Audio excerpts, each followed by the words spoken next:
এক রহস্যময় জমিদার বাড়ি। গ্রামটির নাম ছিল বুটিয়াপাড়া। গ্রামটি চারদিকে গাছপালায় ঘেরা, যেখানে সূর্যের আলো মাটিতে পর্যন্ত পৌঁছাত না। সেই গ্রামে উত্তর দিকে ছিল একটা পুরনো জমিদার বাড়ি। বাড়িটা বহু বছর ধরে পরিত্যক্ত পড়েছিল, কারণ শোনা যায় বাড়িতে জমিদার পরিবারের সদস্যরা রহস্যজনকভাবে মারা গিয়েছিলেন। কথিত আছে, বহু বছর আগে জমিদার রুদ্রনারায়ণ ছিলেন অত্যন্ত নিষ্ঠুর ও অত্যাচারী। তিনি প্রজাদের উপর নির্যাতন করতেন এবং তাদের কাছ থেকে জোরপূর্বক খাজনা আদায় করতেন।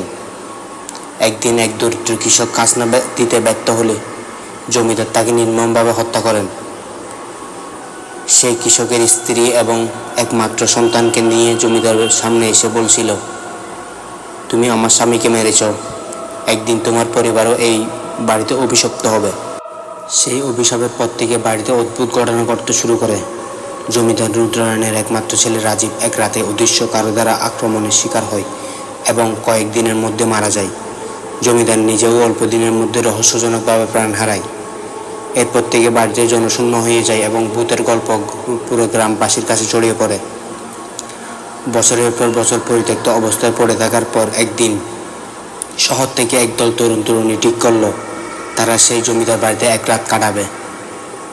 দলে ছিল রাহাত, তার বন্ধু মিতু, তমাল এবং শামিমা। তারা চারজনে খুবই রোমাঞ্চপ্রিয় ছিল এবং ভূতের গল্প বিশ্বাস করত না। তারা ভাবল এই বাড়িতে রাত কাটানো একটি রোমাঞ্চকর অভিজ্ঞতা হবে। সন্ধ্যায় গ্রামে পৌঁছে তারা স্থানীয় লোকজনের কাছ থেকে বাড়িটির অবস্থান জেনে নিল। তবে গ্রামের মানুষ তাদের সাবধান করছিল, রাতের বেলা ওই বাড়িতে যেও না। আমরা অনেকে ভূতের উপস্থিতি টের পেয়েছি, কিন্তু তরুণ তরুণীরা এসব কথাই কান দেয়নি।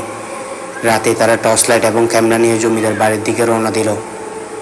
বাড়ির গেটটি মরিচা ধরা এবং বড় বড় গাছপালা আচ্ছন্ন ছিল।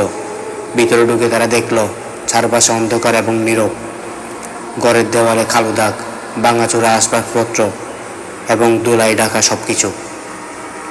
তবে সবচেয়ে ভয়ঙ্কর দৃশ্য ছিল কেন্দ্রে থাকা বিশাল হল ঘরটি।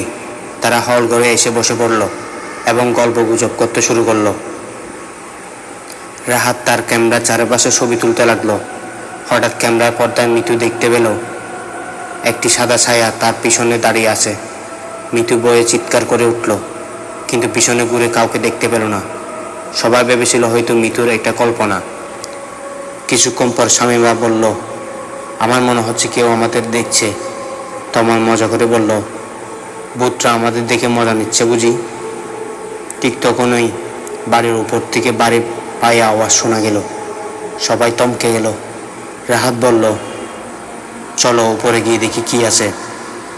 তারা সিঁড়ি বেয়ে উপরে উঠল। উপরে পৌঁছাতে একটা লম্বা করিডোর দেখল এবং এক পাশে পুরনো দরজা। দরজাগুলো বন্ধ ছিল, তবে এক পাক দিয়ে মৃদু আলো বের হচ্ছিল। তারা ধীরে ধীরে সেই দরজার দিকে এগোলো। তমাল দরজাটি খোলার চেষ্টা করলো, কিন্তু দরজাটি ভীষণভাবে বাড়ি শক্ত বন্ধ ছিল।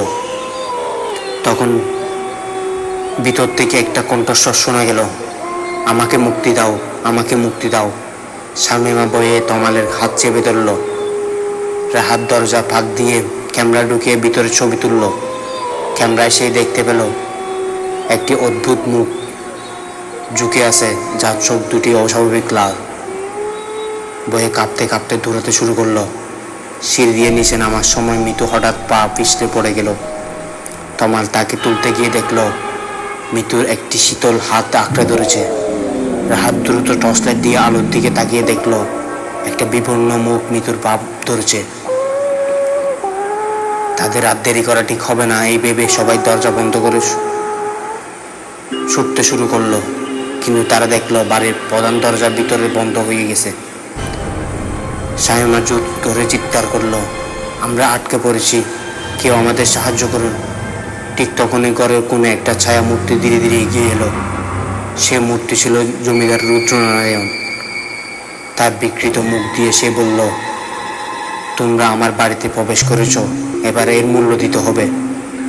তারা বুঝতে পারল এই বাড়িটি অভিশপ্ত, এখান থেকে বের হওয়া সহজ হবে না। রাহাত তার পকেট থেকে পবিত্র কোরআন শরীফের একটা ছোট অংশ বের করে পাঠ করতে শুরু করলো। ছায়া মুক্তি তখন অদৃশ্য হয়ে গেল এবং ঘরের দরজাটি নিজেই খুলে গেল।